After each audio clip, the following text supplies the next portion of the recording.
Hello and welcome to episode 22 of Off the Bandstand. My name is Christian Wiggs. I am your host. Today's episode is Alexa Tarantino, who is one of the leading jazz saxophonists and educators in the scene right now, and her name is here to stay. Alexa is based up in New York City, but under normal circumstances is constantly touring throughout the US and Europe, both performing and educating. In 2019, for the JazzTimes Critics Poll, she was named one of the top 5 alto jazz saxophonists in the scene. Also, she received a Rising Star nomination in the Downbeat 2020 Critics Poll, and she's also received praise from the New York Times and All About Jazz and Wynton Marsalis himself. She collaborates with him regularly. In this episode, we talk about how useful and important solfege is for both singers and instrumentalists.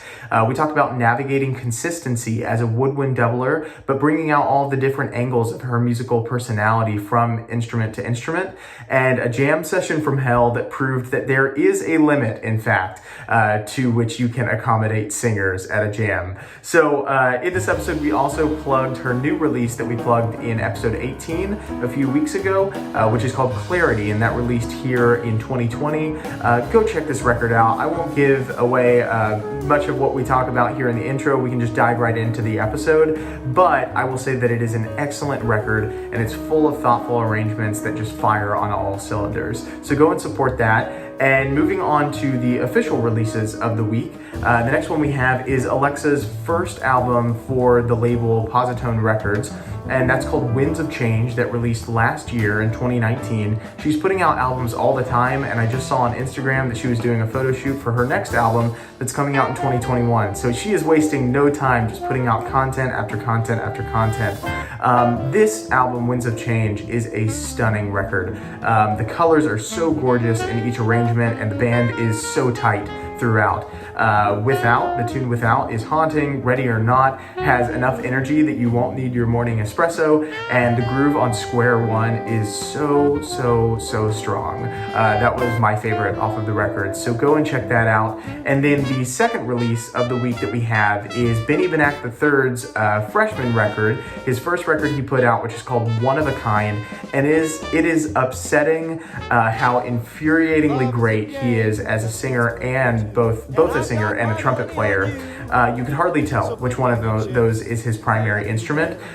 He comes out of the gate swinging with the title track, One of a Kind, and then shows his tender side about halfway through the record with Looking for Love, and cracks all of the jokes with an original vocalese on Benny's from Heaven, which is a more comical take on an Eddie Jefferson tune called Benny's from Heaven by the same title, that is a play on the classic standard Pennies from Heaven. So that record came out in 2017. I have a physical copy that I got from him whenever I was up in New York and we were seeing each other last. You should go over to his website, go and order that. He also has his new record that came out at the beginning of 2020 before the pandemic. So go and support those records this week if you can, both on Spotify and ordering physical CDs, because it's good to support musicians in this time. So let's dive right into today's episode. Here is episode 22. Gosh, can't believe we're already on 22. Episode 22, Alexa Tarantino. This is Off the Bandstand.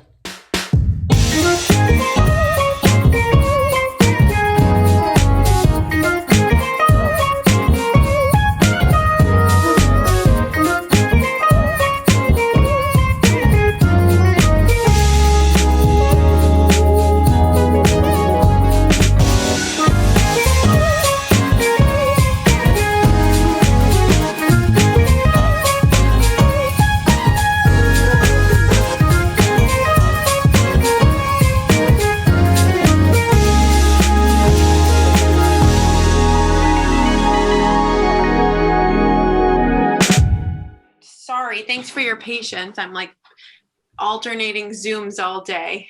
Sure.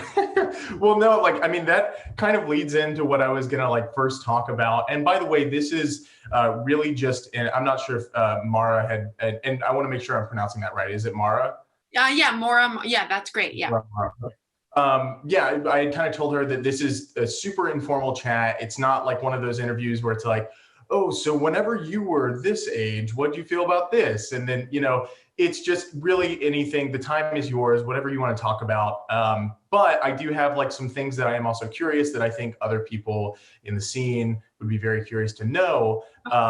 So I guess just like diving right in. So it's been a crazy year, but not only because of the pandemic, but also you're doing so much. Like, I feel like you're doing stuff all the time, but between like Clarity releasing that this year and like about to release the Alexa approach and the quarantine concert series and after school online, it really doesn't seem like there was much of a downtime or a transition. So like at the beginning, did you take some time for yourself, or was it just straight into the projects you wanted to get into?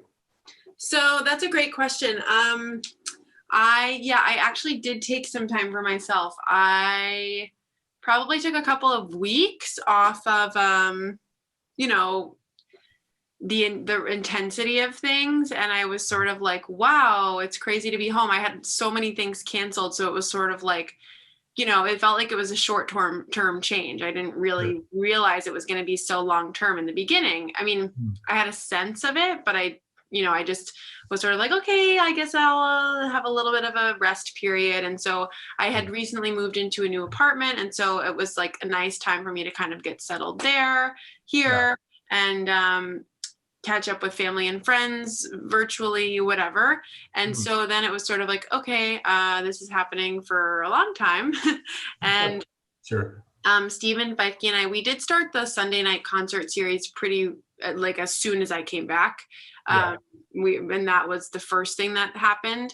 And then, I had always been teaching online, but then I just sort of ramped up my personal offerings between like offering private lessons and offering career consulting. And then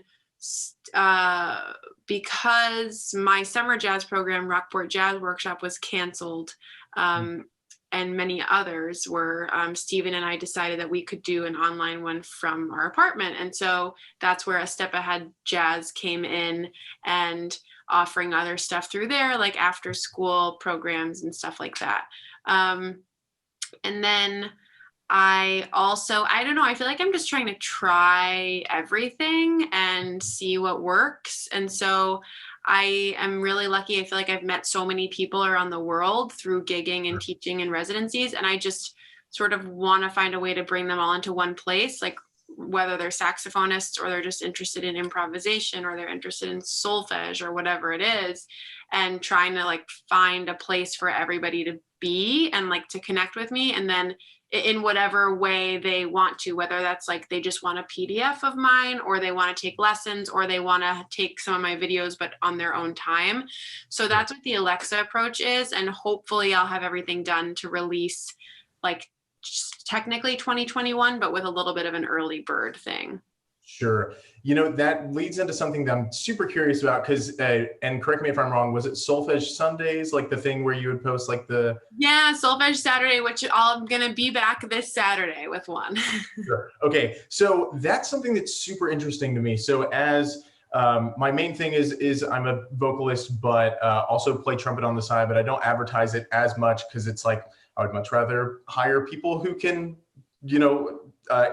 improvise way better than me on the trumpet, just like on the gig. I'd rather hire them and just stick to my main instrument. But I've noticed that with people who are strictly singers, just kind of getting your ear oriented is a lot more digestible if you know solfege, right? Which is why it's such a great tool for singers. Now, I think there's like the big conversation of movable do versus fixed do, and like how that kind of plays a bit of a crutch if you're like not hearing specifically like minor thirds and you're kind of using law as a crutch. I know that's like probably gets hate in the comments at some point, but Yes.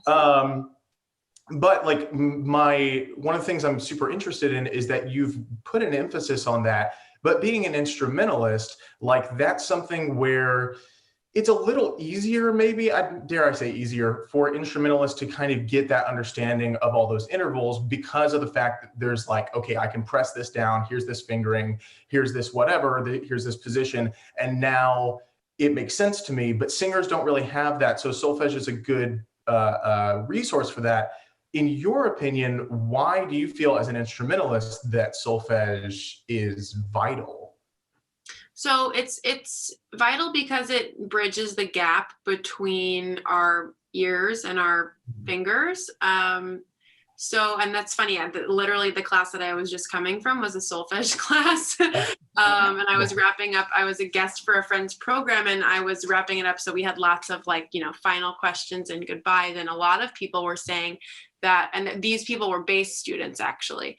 And the clarity that it was helping them to find in terms of improvising bass lines and accompanying people, it just made that connection between what you think about and what you hear and then what you're actually doing or pressing. It made that so much quicker, and it made it so almost like a simultaneous choice, no lag time between the thought and the movement, which of course for vocalists it's definitely different. And I think for vocalists it only helps to fine tune intonation and voice leading even better, because you don't have to worry about pressing something, but you do need to have that extreme accuracy, right? Because there also is execution between the mind and when you actually take a breath to sing. So for instrumentalists, though, I think, a lot of people lose this clarity and kind of concept of voice leading and really thoughtful playing and improvising, because you can get caught up pressing the buttons and playing the fast licks. And so, you can read something off of a PDF as many times as you want and, learn and read it in all 12 keys, because that's what everybody's doing. And you can get that information that way, but it's not coming from within, it's an external source. And so I think solfege helps to develop those internal connections a lot more. Yeah, absolutely. And it's, I remember as a freshman in college, the theory teacher had put on, or is the RL teacher, but also taught theory, had put on a recording and was here on the whiteboard, and wrote down a transcription just as it was going by of what was happening. And she was a pianist, and we chalked it up to the fact that it was oh, she just knows because her fingers, and she doesn't even have to play. She's just got it in her ear. But that's another testament to the whole fact of if it is an external thing, you're going to have to go to the horn first before you can transcribe. Whereas if you have it internally with solfege, you don't even need to pick up the horn. You can just start writing it down. Right, exactly. And then also I feel you hear the best pianists, bassists, even drummers for that matter, singing their lines as they're playing it. And then if they're going super fast, it might turn into a Keith Jarrett moan or whatever, here and there. But wow, yeah, that's super interesting. And I'm curious, do you like to, in your own shedding, employ a lot of singing, or do you even like to sing on the bandstand or anything like that? Or is it purely just from a connecting the external and the internal thing? So I don't really consider myself a singer, but I think if I had to, if I was, if I had the song on the right key for my range, I think I can make it sound nice. I think, people maybe wouldn't be upset about it, but I certainly wouldn't I don't think I have the facility to really be a vocalist, but I think I can sing in tune, with a nice maybe tone, whatever, very specific particular limitations I'm sure that I have. So I like singing. I love, always learning the lyrics to tunes. But for me, if I'm going to perform for an audience, I really am most comfortable playing a horn. But that, I guess, I remember in college, I did do a little bit of backup singing for people. So even now, if somebody asks me to record something, they might ask for some background vocals or some harmonies and stuff. And that's where all this stuff comes in handy, because it's oh yeah, this is a cool harmony line. I can hear that. I can pick that out. Right. And so that type of stuff I'm happy to do and I'm fine to do. And other than that, I really like using it as the tool. I think it's been super helpful in terms of transcribing, like you mentioned, and even just practicing on the go. If I can't have my horn open on the subway, but I can kind of hear and audiate things in a clear way. Yeah, and it's always, I find that some of the greatest phrasing, even if the tone is kind of, I won't even say off, just not as desirable as like strict singers. I feel like the phrasing and improvisation and like alternate lines that comes from like instrumentalists who also sing, like you look at people like Camille Thurman and like Benny Benack and people like that who just like can do really well. And then also going back to like Sunny Side Up, right? Where like Dizzy Gillespie sings on, Sunny Side of the Street. So there is, for main singers, it's almost infuriating because it's like, what? Now they can sing, so they can like take like, now they can do like a quintet only for the price of a quartet. But yeah, I mean, I think it also begs the question, and like for me, my opinion is absolutely that singers should have. And I promise we'll get off of singers. I don't know how it just like primarily came over to this topic, but I feel like singers should have a secondary instrument. Definitely, I think the first of which, if they don't already play like a brass or woodwind, is piano, because obviously, like I remember when I was trying to improvise for the first time, like on the bandstand, and it was probably like if I found recordings, I probably would just delete them right on the spot. But it was just because of the fact that I was finding stuff that fit, but I wasn't singing the changes and I wasn't singing the guide tones. And then I had there's a sax player here in Austin, which is where I'm at, by the way, named Matthew Maldonado, who was like, yeah, man, you need to just go to the piano and like play the changes, but only play the thirds and the sevens, like of the chord. He's like, it's not going to sound even remotely similar to what you're used to hearing, but it's going to start to like train your ear to hear these other things. So I guess, how do you feel about being like diverse? I mean, obviously you sing and have that as a resource, and you also play saxophone and you play multiple different woodwind instruments, but how do you feel that can benefit like musicians as a whole if they are spread across multiple different disciplines? Yeah, it's really great. I mean, I think everything informs everything. I mean, the danger is that if you get spread too thin, you're kind of becoming like jack of all trades, master of none. So like for me, that's kind of why I'm like, okay, yeah, I'm definitely not trying to like sing. I'm just trying to make sure that I feel like if you can't sing it, then you can't play it. And that's like where I've come from in terms of my music education philosophy. So it's definitely important, I think, for instrumentalists, as I mentioned, to have the vocal perspective. And if vocalists can have the instrumentals perspective, I mean, if you look at somebody like Ella, who was incredible at scatting and then also would, do little impressions of people like Louis Armstrong. And, my good friend Veronica Swift she does this like awesome trombone, these awesome impressions. And so that's super fun. And it's, I think, also important for vocalists to be aware of, like the physical aspect of, horn players and what we have to do to make an actual like nice tone out of a piece of metal, Sure. And Yeah. so everything informs everything. And also, don't leave out the compositional perspective, for an instrumentalist to be aware of the range or limitations or strengths or weaknesses of a particular voice, whether it's an individual or just a vocal style or range, whether it's soprano, alto, tenor, bass, whatever.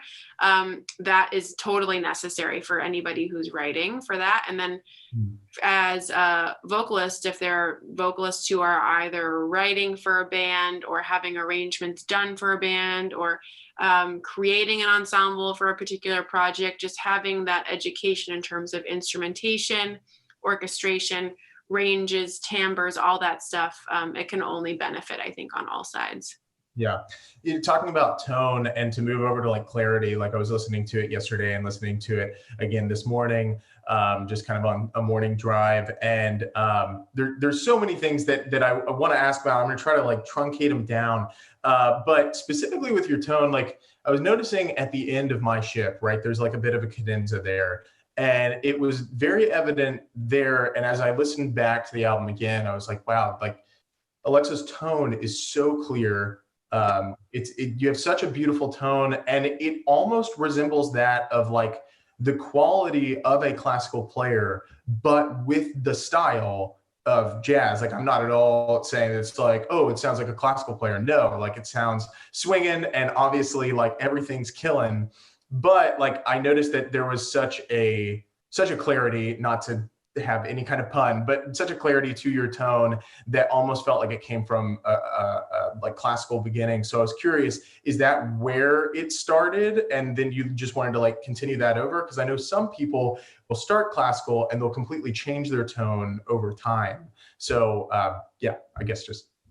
Yeah, for my doubles, I've always wanted to have a skill set on each of them to where people would hear me and think, okay, this isn't a double, this is like a primary instrument. And so Sure. my goal there was to really have an understanding of the classical repertoire and classical musicians who have made that instrument sound beautiful. And so I think with jazz musicians doubling, it's really easy to just kind of take your approach from your main instrument and throw it onto the new one without really understanding the fundamentals and getting like that individual sound on that instrument. So for when I first started on flute, like it was all about sound, all about tone. And when I picked up the alto flute, I just loved the vibe of it, and how it can fit. Even I feel that for me it fits even better in a jazz improvisation setting. Just something about the range and the timbre I really resonate with. And so maintaining my jazz inflection was super important, but really having the sense that, I wasn't just picking this up on the side, but really tried to develop its own sort of identity was very important. Yeah, absolutely. And you kind of touched on it, but I'll do a follow-up is between all the different instruments that you play, do you like there to be something that is unique to each instrument, other than the fact that it's a different instrument, about your sound on each one? Or do you try to have more of a homogenous sound where it's like, oh, this all sounds like Alexa, it's just a different instrument? Or do you like to have something that's like a little glimmer of like, oh no, this is Alexa, but it's a little bit different? Yeah, I feel like it's almost like, oh, they're all Alexa, but they bring out different parts of my personality maybe. Yeah. So it does feel like it's me, but it's like a different angle of my voice, a different perspective of my voice. So, and it depends on the style of the piece for sure.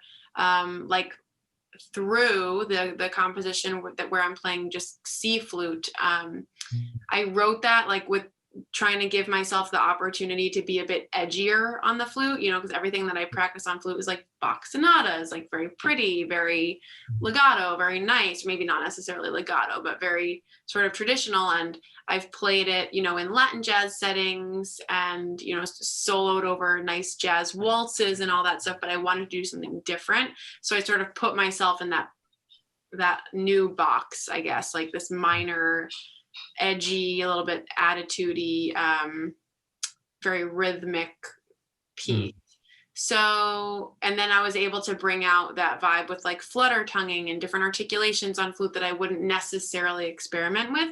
So I think between like writing for these instruments and then also performing them, I'm like, I guess trying to find different facets of like my personality on them.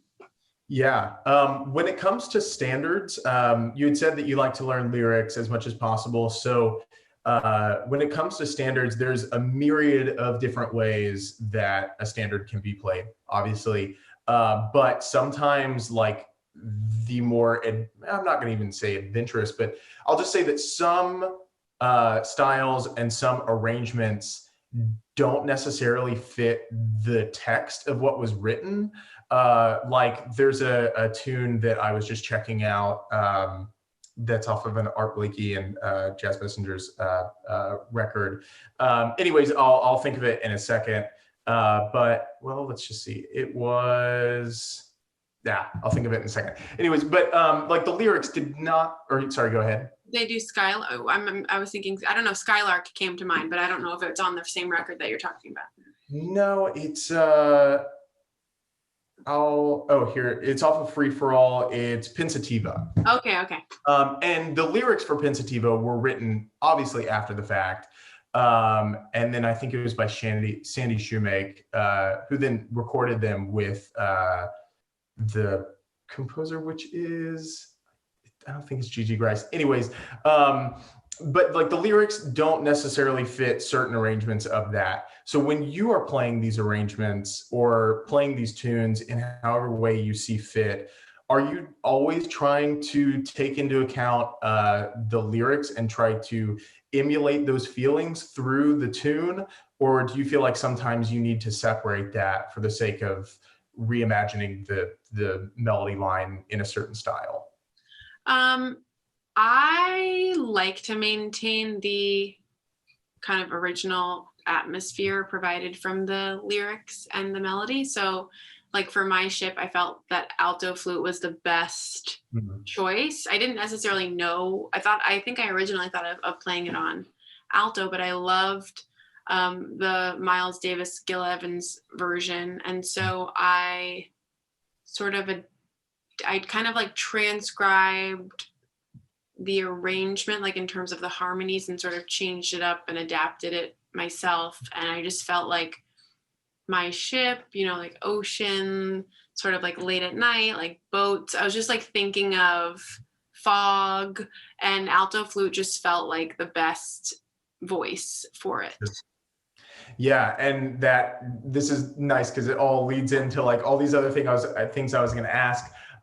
So then with the originals that are on the record, and correct me if I'm wrong, is Karma is an original, is correct? It's an original, not of mine, but a pianist, Stephen Feifke. That was his contribution. Right. So with that tune, and I guess just with originals in general, do you like to feel like you have a narrative on every single one, or at least, if not a full narrative, at least just like a picture in mind when you're writing? Yeah, absolutely.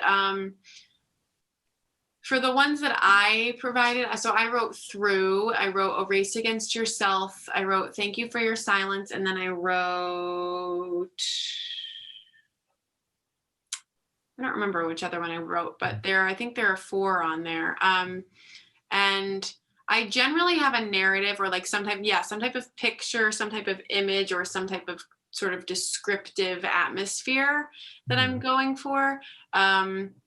That's definitely not always the case in playing in general. Like I don't think every song has a narrative. But for original compositions, I generally have something that I'm going off of. And with Karma, I don't know if I have a narrative like in my mind for that, although the word karma I really love, and that was kind of something that I was playing with in terms of the record. And so I was really glad that Stephen used it.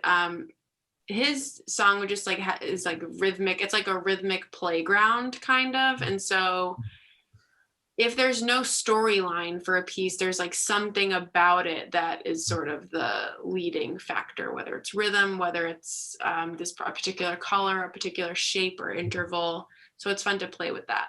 Yeah, I think Thank You for Your Silence is very fun. What was the narrative behind that? Because it almost seems like a little, not like passive aggressive, but it's like a little bit like, it's like Thank You for Your Silence. I almost think of like, I don't know, middle school band when the concert etiquette was so bad, when all the bands who weren't playing were just like talking and on their phones. So like, yeah, what was the thought behind Thank You for Your Silence? It's kind of a joke. Yeah, it's like tongue in cheek. I don't remember how I came up with it. I think it was something that when Stephen and I were talking about karma, something that like it was some like joke that came about, and I was like, yeah, that's perfect, because the energy of the tune it's like kind of upbeat, but it also goes in waves, like it has very many different attitude shifts. And so it was sort of like,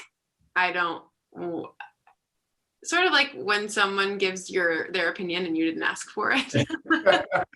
Sure. Yeah. Like whenever you're playing a gig and they come up and they're like, yeah, like, try this next time. It's like, no, man. Like I remember, this is a small story, but I remember earlier, like probably 4 or 5 years ago, I was playing this club gig and somebody came up and they were like, my way. And I was like, oh My way.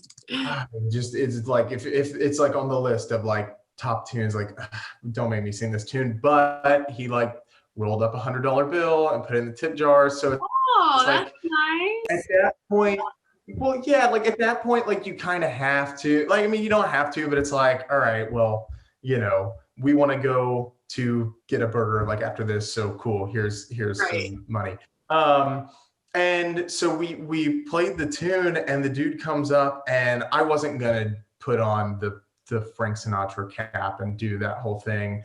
And so he just came up after and was like, "Yeah, pretty good. Doesn't sound like Frank, but pretty good." And I was like, all right, that was what made me think, like, thank you for your silence. Like, this Exactly. really great. So anyways, I know that we have like 30 minutes. Usually we have like a little longer, but I want to make sure to be No, respectful. I'm okay. If you want to, I started late. I'm sorry about that.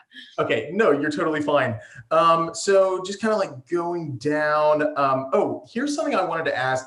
I don't expect you to remember at all. After the big blind, Benny and I were getting a drink, I think downstairs. Yes.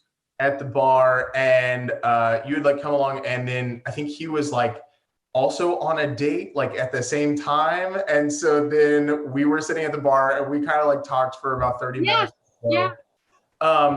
So I'm curious, something that you had said then that didn't really compute with me, but not by any fault of you, by fault of me, because I was just like, I was trying to listen so intently. At the time, I had asked kind of the generic question of like, well, who are you listening to? And at the time you had said, well, right now I'm trying not to really listen to anyone, or like very minimally. And I was like, oh, like it didn't make sense to me, because I was like, oh, I feel like I'm just trying to absorb as much as possible. But now, several years later, I'm like, that almost seems like it would be a nice like cleanser, like palate cleanser, to really focus on like your own sound. And like, I've found that I've had to do that. Like, Kurt Elling is who I listen to more than anyone, obviously with like the big blind, there's that connection.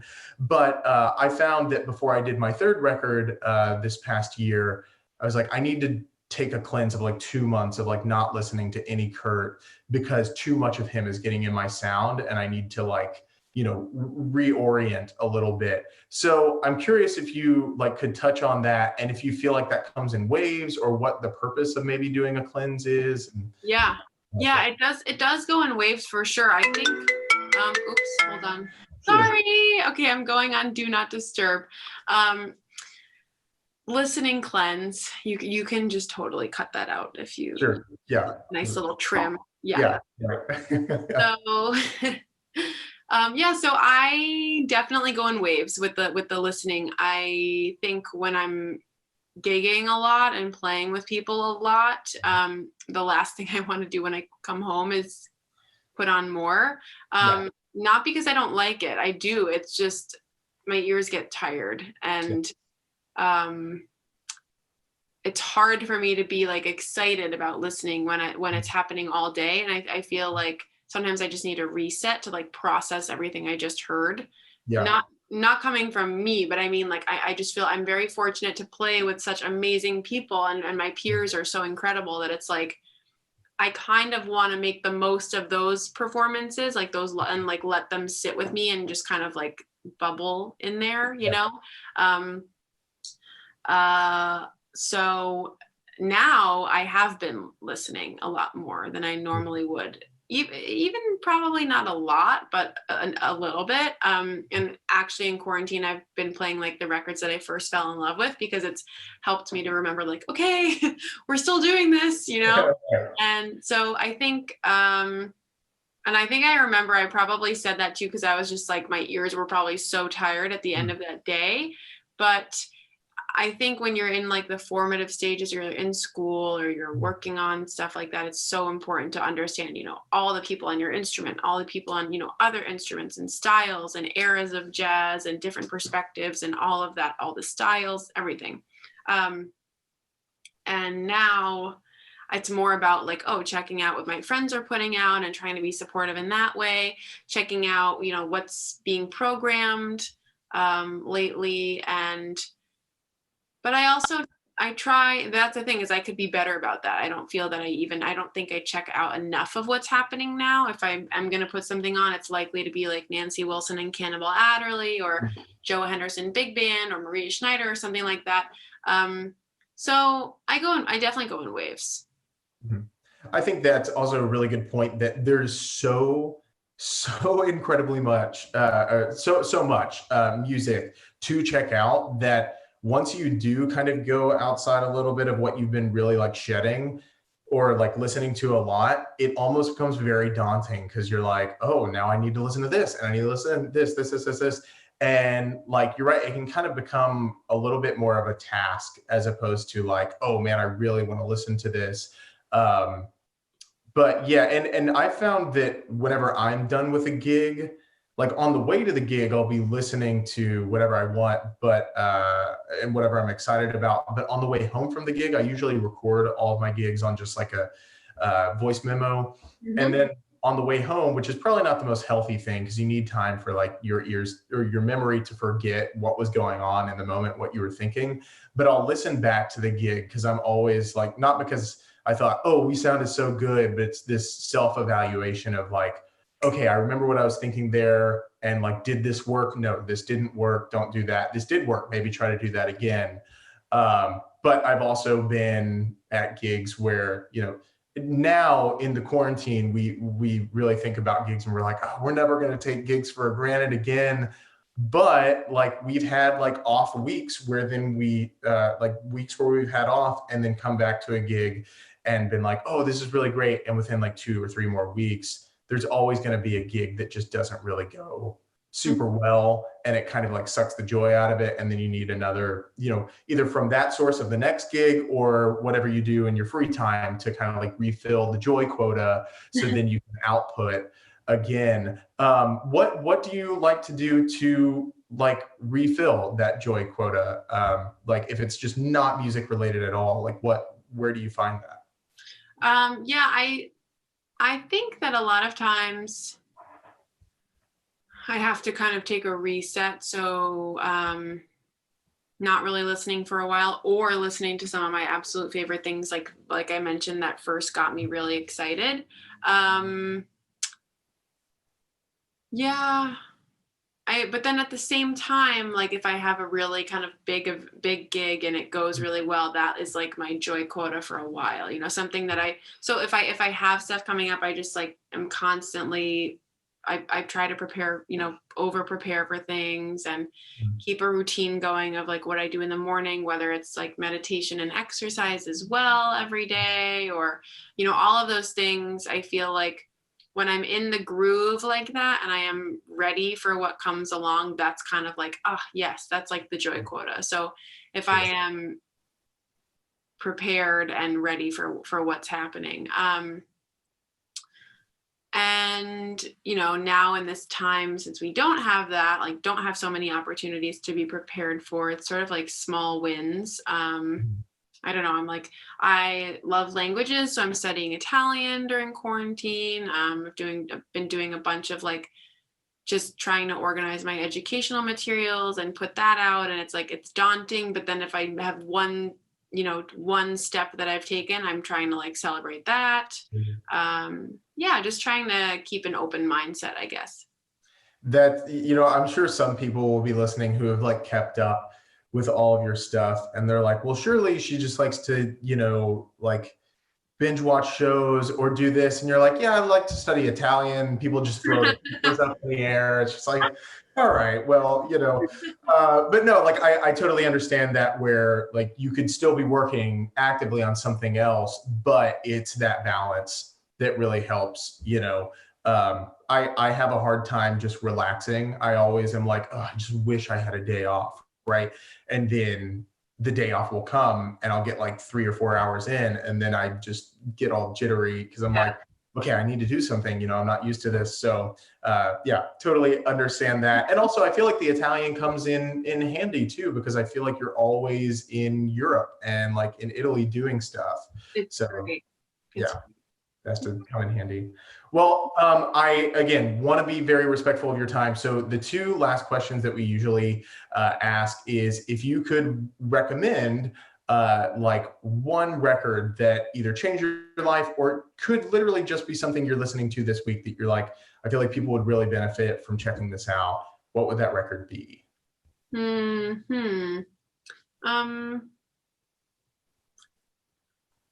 Well,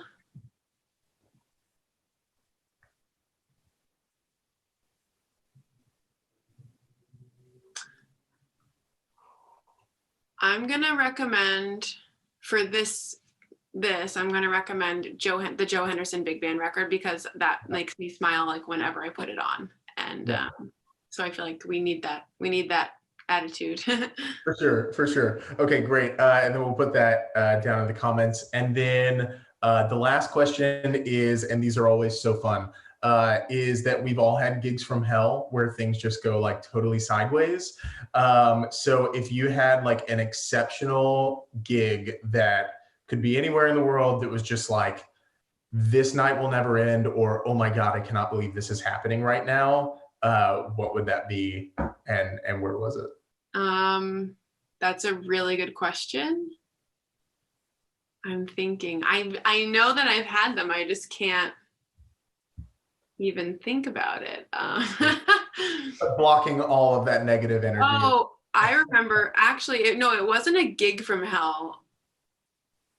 Well, okay, so I'll try to be careful. I was leading a jam session somewhere, and a vocalist came up, and not anybody that I don't think anybody we would know. I think it was somebody from a different genre or a different, wasn't a jazz person.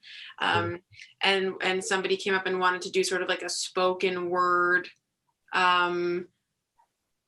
situation, but like it was like a very standard jam session. Like I had people calling standards and tunes. Yeah, and stuff. And so this person it was just like, I just want the rhythm section to just vibe. And which, I mean, there's like totally a place for that. That's like, I would be down to hear, I'm open to hearing all things, but it just wasn't the place at the time. And ended up turning into like something where this particular person was sort of like screaming and like preaching on the microphone, like blah, blah, blah, blah, blah, and I was just like, oh my God, I had to kind of shut it down. So that was like, at the end of a long jam session, that was like not ideal. Sure. Was it like a corner preacher, like fire and brimstone type thing, or? I'm not sure. I couldn't even tell what the words were. Oh, okay. That's okay. That's all you need to know about it. Yeah. It was a motivation. It must have been some type of motivational material that I couldn't understand. Sure. It was maybe just a little too hip for everybody at the time, but like maybe in a couple of years, it'll be like right up everyone's alley. And I'll be trying to get on that gig. For sure. Well, Alexa, thank you so much for taking the time to come on the show and hang out for a little bit. Is there anything that you want to plug, like specifically for people to go check out just here at the end? No, thank you so much for having me. I am happy to connect with whoever. I'm on Instagram as Alexa Tarantino, and I am excited to get my educational stuff out there through the Alexa approach. So everything is available and visible at my website, alexatarantino.com. Okay, awesome. And then we'll link like Instagram down and the website and all that different good stuff. Great. But awesome. And Alexa, next time it is safe and I'm up there and hang out with Benny, we'll try to get a drink. I'd love to buy you a drink or dinner and just chat a little bit more. Sounds good. Thanks so much, Christian. I can't wait to see the final product. Feel free to just email Maura when it's all done and out, and she'll give you everything you need, and she'll share it on social and stuff. Okay, awesome. Alexa, thanks so much. Have a great day. Thank you. Bye.